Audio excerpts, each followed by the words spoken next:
Salut à tous, bienvenue dans l'entre, ça fait un petit moment qu'on n'avait pas parlé d'Electronic Trigger Units, de MOSFET et tout ça. Eh bien il est temps de pallier à ce manque avec les MOSFET de chez NF-STRIKE, le T238 version 1.7 et le T238 V2 Bluetooth. C'est parti.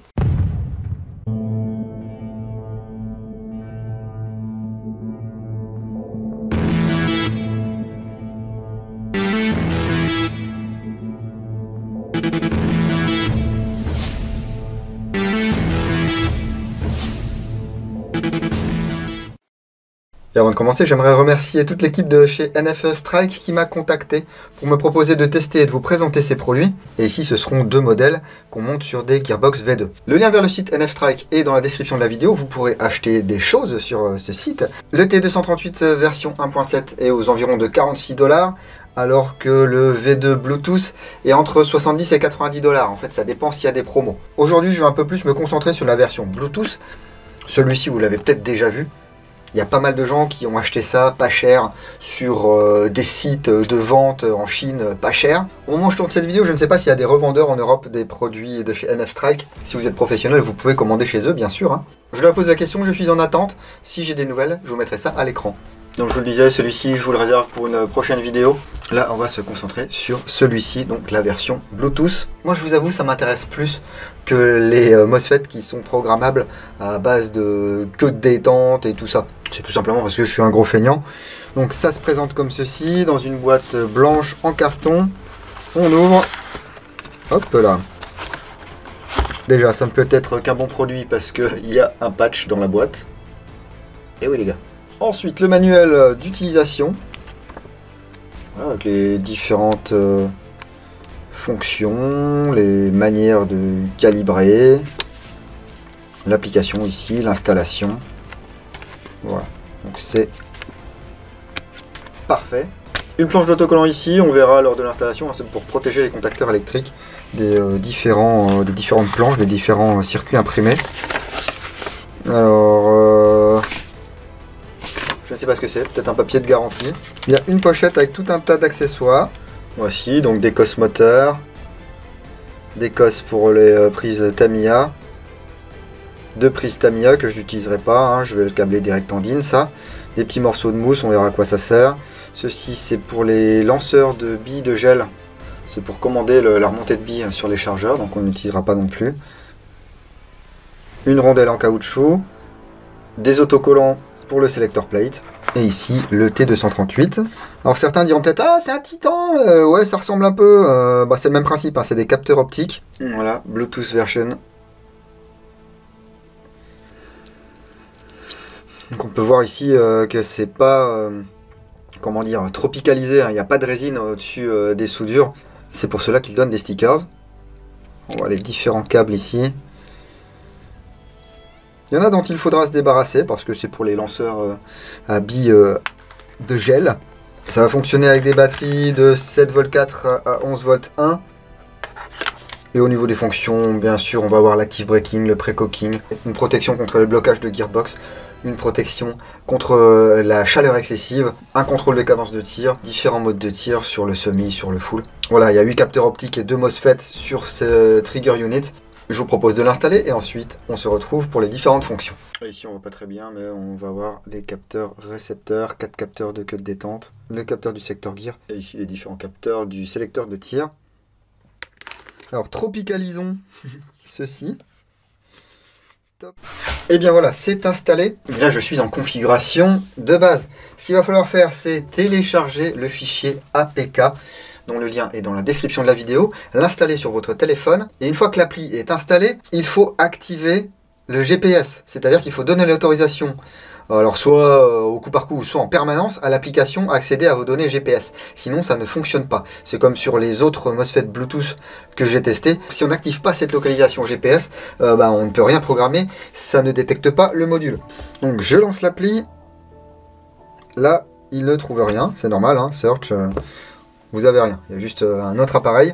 Je branche une batterie. Et là, j'aurai 30 secondes pour connecter au Bluetooth. Refresh. Dingo Rossi, ok, c'est moi. Bluetooth connection successful.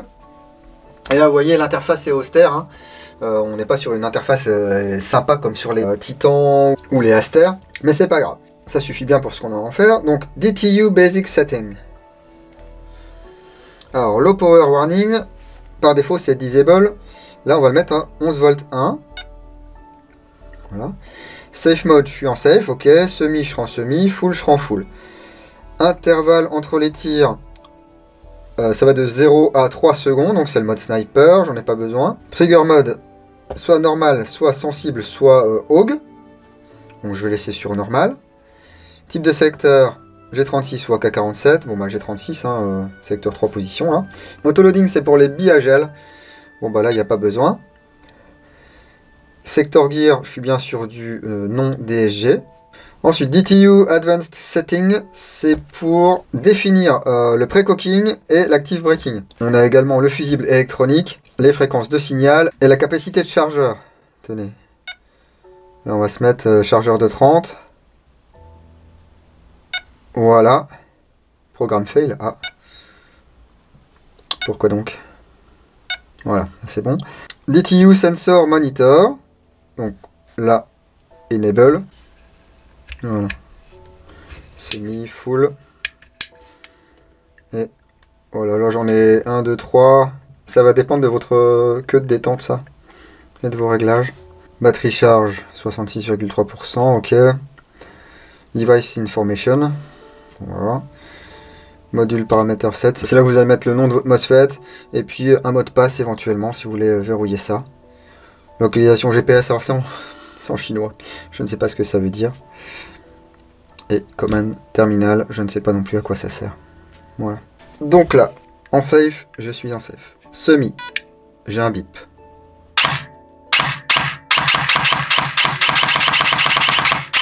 Ok. Auto.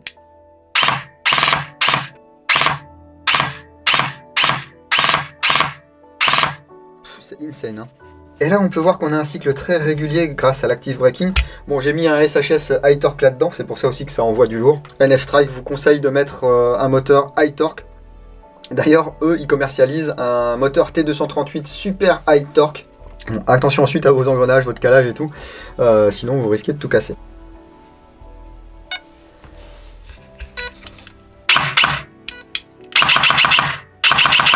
Donc là, c'est le Rate of Fire Control.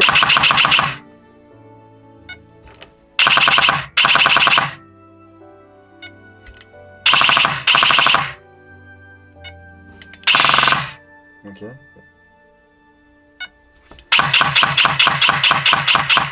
C'est pas mal ça. Ok, le pré-cocking.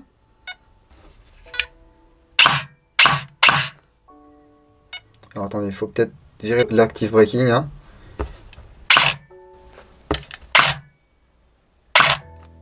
Ok.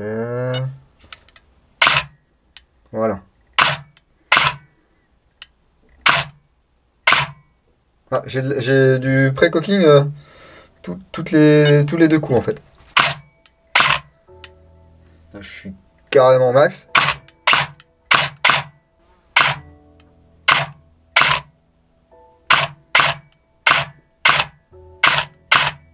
Donc faut trouver la valeur qui va bien pour vous.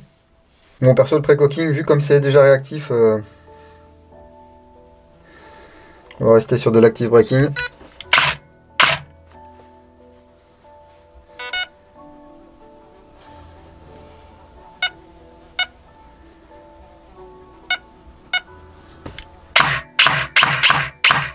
Voilà, comme ça on a des cycles complets et notre sort est toujours détendu.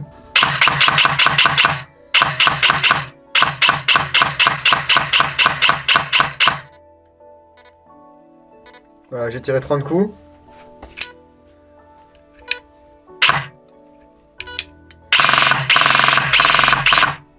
J'ai tiré 30 coups. Ok, sympa, hein.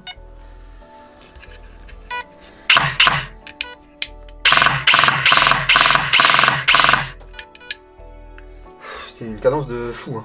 Voilà, on a fait à peu près le tour de cette T238 V2 BT de chez NF Strike.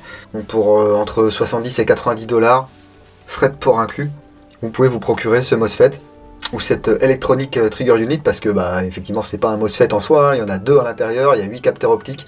de l'active braking, du pré-cocking, une protection contre les surtensions, contre les blocages de gearbox, plusieurs modes de tir, un ROV control, un mode sniper. Si vous jouez en semi comme moi, beaucoup, et à la 11.1, ça évite le charbonnage de vos contacteurs. On a une bonne réactivité, une très bonne cadence. Donc là, on voit les effets immédiats de ce genre d'appareil. Même si on peut tout à fait s'en passer, hein, les gars. C'est vraiment du luxe de mettre de l'électronique dans son AEG.